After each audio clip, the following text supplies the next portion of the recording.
269 000 vues, c'est le score de ce post qui affirme que la première ministre danoise a décidé d'expulser les musulmans du pays. Un faux ou un tox? Au-delà du buzz, la réalité du Danemark en 2026 est un choc pour le reste de l'Europe. Aujourd'hui, on décrypte la méthode de Mette Frederiksen. Bienvenue sur Julicity, la chaîne officielle. Le constat est simple. On parle là d'une fermeté scandinave. Maintenant, la réalité, elle est là. Le montage que vous voyez ici, l'image que vous voyez est virale car elle touche tout simplement un nerf à vif. Mais que se passe-t-il vraiment? Le 1er janvier 2026, lors de ses vœux, la première ministre a annoncé une réforme radicale des expulsions. Son objectif, expulser systématiquement plus d'étrangers criminels. Elle l'a dit clairement. L'intégration a ses limites. Le Danemark a déjà réduit drastiquement le nombre de demandeurs d'asile ces dernières années pour Copenhague.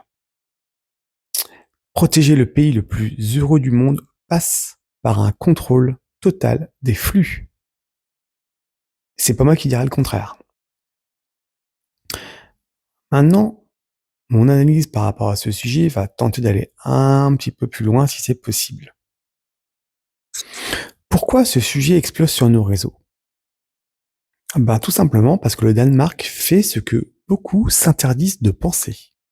Mette Frederiksen, pourtant issue de la gauche, c'est notable, a cassé les codes. Elle a fermé des écoles religieuses qui ne respectaient pas les valeurs démocratiques. Elle a imposé le travail aux immigrés.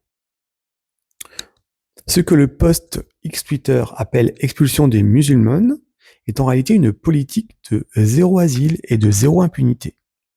C'est une stratégie de survie civilisationnelle assumée. J'en ai déjà parlé dans une de mes vidéos, entre autres choses. Maintenant, par rapport à tout cela, qu'en est-il? Le Danemark, est-ce que c'est un modèle ou un signal d'alarme? Pour moi, en 2026, la question n'est plus de savoir si c'est possible.